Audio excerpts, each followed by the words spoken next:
थप्पड़ भाग 4। चिराग के पापा और चिराग दोनों उस लड़की के घर पहुँचे। चिराग कॉल करके बोल दिया था कि हम लोग आ रहे हैं। बात किए तो पता चला कि लड़की माँ बनने वाली है, इसलिए चिराग सबको बता के शादी नहीं करना चाहता है। सब लड़की को देखना चाहते थे तो लड़की सामने आई। देखा तो लड़की उतनी अच्छी भी नहीं थी। जब पूछा गया कितनी पढ़ी लिखी हो तो पता चला कि ग्रेजुएशन भी नहीं है। कुछ समझ में नहीं आया और अभी कुछ पूछ भी नहीं सकते थे। आखिर शादी तय कर ली गई थी। चिराग और वह लड़की की शादी एक मंदिर में और बिना किसी के बताए हो गई और वह राशि के परिवार की बन गई। अब चिराग को बोला गया कि उसको ऑफिस जाना पड़ेगा और काम करना पड़ेगा। बिना काम किए परिवार कैसे चलेगा? चिराग ने हामी भर दी। वह लड़की घर आने के बाद कोई काम नहीं करती थी। प्रेग्नेंट थी तो बोल दी कि डॉक्टर ने बेड रेस्ट करने के लिए बोला है। रिया को बुरा लगा, लेकिन सोची कि बड़ी हूँ तो बड़ी होने का फ़र्ज निभाती हूँ और रिया उसका ध्यान रखने लगी। राशि उससे बात करने की सोची तो वो काफ़ी एटीट्यूड में थी और राशि से बात ही नहीं करी। रिया को पसंद तो नहीं थी, लेकिन उसके पेट में इस घर का वारिस था तो कैसे बोल सकती थी उसको कुछ भी। राशि के पापा को आभास हो गया था कि अब यह घर नहीं चलने वाला। सोच लिया कि अपने जायदाद के 5 हिस्से कर देंगे, एक राशि को भी देंगे और सब एक घर में ही रहेंगे एक साथ, क्योंकि राशि के पापा राशि के बिना नहीं रह सकते थे। राशि का छोटा भाई और सब बहुत खुश हुए कि राशि इस घर में ही रहेगी, वह दूर नहीं जाएगी। चिराग भी पापा के इस फैसले से खुश था, लेकिन दूसरे दिन बोलने लगा कि पापा राशि तो सबकी प्यारी है, क्यों उसको हिस्सा देना? वो कुछ भी कर सकती है, उसका ही तो है। हम भाई लोग उसको कोई चीज़ के लिए मना थोड़ी करेंगे। बाकी सभी इसमें राजी हो गए और राशि को भी लगा कि हिस्से के चक्कर में भाई भाभी से अलग हो जाएगी, इसलिए बोली मुझे हिस्सा नहीं चाहिए, कोई भी बंटवारा नहीं होगा। राशि के पिता सोचे कोई लड़का ढूंढ के राशि की शादी करवा देते हैं। ऐसा लड़का ढूंढ लेंगे जो ससुराल में घर जमाई बनकर रहने के लिए तैयार हो जाए। राशि तो मन ही मन खुश हो गई कि शादी के नाम सुनकर, लेकिन कोई ऐसा मिलेगा जो घर जमाई बनकर रहना चाहेगा? राशि ने रिया से कहा, भाभी मेरे लिए आप लड़का ढूंढो। मैं? रिया चौंक गई। राशि बोली, आपके भाई हैं ना सुनील जी, उनसे पूछिए, अगर वो तैयार होंगे तो मुझे कोई दिक्कत नहीं है। रिया ने कहा, लड़का तो बहुत अच्छा है, लेकिन वो इतना अमीर नहीं है बाबू, आपको खुश नहीं रख सकता है। बेचारा खुद मेहनत कर रहा है, बस उसकी लाइफ सेटल हो जाए। राशि बोली, भाभी वो पढ़े लिखे हैं, अगर शादी कर लेते हैं तो बड़े भैया के पास रह सकते हैं ना बिजनेस में मदद करने के लिए। रिया बोली, हाँ यह तो हो सकता है, लेकिन पता नहीं घर वाले इसके लिए मानेंगे और होने भी देंगे शादी। राशि बोली, लेकिन आप पहले पता कीजिए ना, वह कुंवारे भी हैं या नहीं। रिया बोली, बिना बताए थोड़ी शादी कर लेगा, हमको इनवाइट करेगा ही, मेरा भाई है। राशि बोली, आप नहीं करवा सकती हैं तो मैं पापा या भैया को बोल दूंगी। रिया बोली, ठीक है, शाम को मैं तुम्हारे भैया से बात करूंगी। राशि बोली, ठीक है। शाम को चंदन आया तो रिया बोली कि राशि के लिए मेरे भैया हैं सुनील, बहुत अच्छे रहेंगे, पढ़े लिखे भी हैं, जॉब की भी तैयारी कर रहे हैं, आप कहेंगे तो मैं उनसे बात करूंगी। चंदन बोला, कल उसको बुला लो। रिया ने कहा, पापा से बात करती हूँ। रिया अपने पापा के पास कॉल लगाकर सुनील का नंबर मांगी और पापा को सारी बात बताई।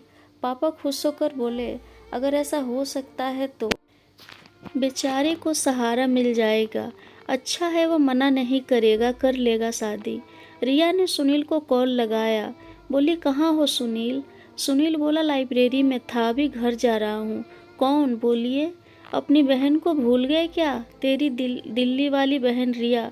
सुनील खुश होकर बोला, कैसी हो रिया दी, बहुत दिन बाद याद आया। रिया बोली, शादी कब कर रहा है? सुनील बोला, पापा देख रहे हैं लड़की, देखो कब होता है, आना होगा रिया दी आपको भी। रिया बोली, मैंने तुम्हारे लिए लड़की देखी है, करोगे शादी? सुनील बोला, कहाँ की है?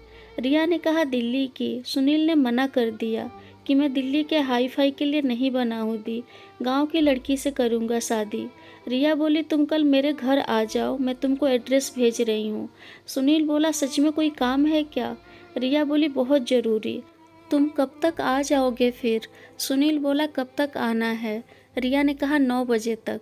सुनील, रिया ने एड्रेस भेज दिया। चंदन बोला कि लड़का तो अच्छा है और बात करने से लगता है कि हकीकत से भी रूबरू है, ज़्यादा बोलता नहीं है। रिया सुनील की कहानी चंदन को बताई। चंदन बोला अगर ऐसा है तो फिर हम लोगों को बेटा बेटी दोनों मिल गए, हम लोग राशि और सुनील दोनों को रख लेंगे। रिया बोली सही बोले आप, दोनों छोटे ही हैं हम लोगों से। रिया रात को सबको बता दी। अपनी देवरानी को उसको रूम में खाना देने गई तो देखा वह रो रही है। रिया बोली क्या हो गया है तुमको? वो बोली कुछ नहीं, आप जाइए यहाँ से। रिया को गुस्सा आ गया, बोली देखो देखभाल करते हैं तो ढंग से समझे, वरना ठीक नहीं होगा, बकवास मत करना हमसे। चिल्लाकर आभा बोली निकल जाओ मेरे रूम से। बाहर तक आवाज़ आई। रिया निकलकर आ गई। सब पूछने लगे क्या हुआ। रिया की सास आभा के पास गई और उसके मगरमच्छ के आंसू देखकर पिघल गई। आकर रिया को बहुत डांटा, लेकिन रिया चुपचाप सुनती रही, कुछ नहीं बोली। चिराग सुनकर चला गया उठकर और आया और बोला आभा कल मायके जाएगी, यहाँ नहीं रहेगी। सब पूछने लगे कि क्यों, क्या हुआ। उनसे चिराग बोला कि उसका बच्चा वहीं होगा, यहाँ नहीं। इधर रिया पापा के पास गई और सबको बात बताई कि कल एक भाई को बुलाई है राशि के लिए, आप लोग देख लीजिए। उसकी सास बोलने लगी किससे पूछ के बुलाई है? तेरे रिश्तेदार से नहीं करना हमें शादी। चंदन ने कहा मुझसे पूछा था रिया ने, और पापा भी बोले हैं। मनीष बोला भाभी आने दीजिए, अच्छा रहेगा, मोटी की भी शादी हो जाएगी। राशि बोली तुम भोंदू हो, पापा देखते हैं ना कैसे बोलता है। चंदन बोला मनीष चुप रहो, राशि अच्छी बच्ची है। पापा बोले अब मत बोला करो मनीष, राशि बड़ी हो गई है। मनीष बोला मेरे से बड़ी नहीं है पापा। सब रात का खाना खाएं और सुबह नाश्ता बनाकर सुनील को कॉल करके पूछा। सुनील बोला आधे घंटे में पहुंच जाऊंगा। सुनील के आने से पहले रिया ने सबको तैयार होने बोल दिया। सब तैयार हो गए थे। सुनील 9 बजे पहुंच गया। सब सुनील से मिले। चंदन और उसके पापा सुनील से कुछ कुछ पूछे। सुनील ने कहा पता नहीं था कि क्या होने वाला है। सब नाश्ता किए साथ में। चंदन रिया पर सब छोड़ के ऑफिस चला गया। मनीष भी लड़का देखा तो बोला अच्छा है। रिया चंदन को अपने रूम में बुलाकर सब कुछ बताई और बोली कि राशि बहुत अच्छी है। सुनील और तुमको भी इसी घर में रहना है शादी के बाद। तुम चाहो तो अपने जीजा जी के साथ काम करना या फिर किसी और जगह, लेकिन यहीं रहना पड़ेगा तुमको। सुनील बोला रिया दी इतनी जल्दी ही, अचानक इतना कुछ? रिया बोली अचानक नहीं, सुनो, मेरी ननद तुमको मेरी शादी में देखी है और तुम उनको अच्छे लगे। तुम चाहो तो राशि से मिल सकते हो सुनील। रिया बोली हम चाचा से बात कर लेंगे, थोड़ा तो राशि से बात कर लो, 3 साल से तुम्हारा इंतज़ार कर रही है। सुनील बोला और मुझे पता ही नहीं है। रिया हंस के बोली तुम बात कहाँ करते थे जो? रिया ने राशि को बुलाया। राशि आई। सुनील राशि को देखा, उसे बात किया। सुनील बोला आपको मेरे बारे में सब पता है ना? राशि बोली हाँ सब पता है। सुनील को राशि अच्छी लगी। सुनील सबसे मिलकर चला गया।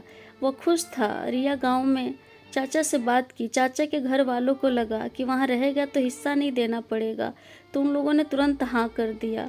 सुनील और राशि की शादी हो गई। शादी धूमधाम से हुई और सब कुछ अच्छा हुआ।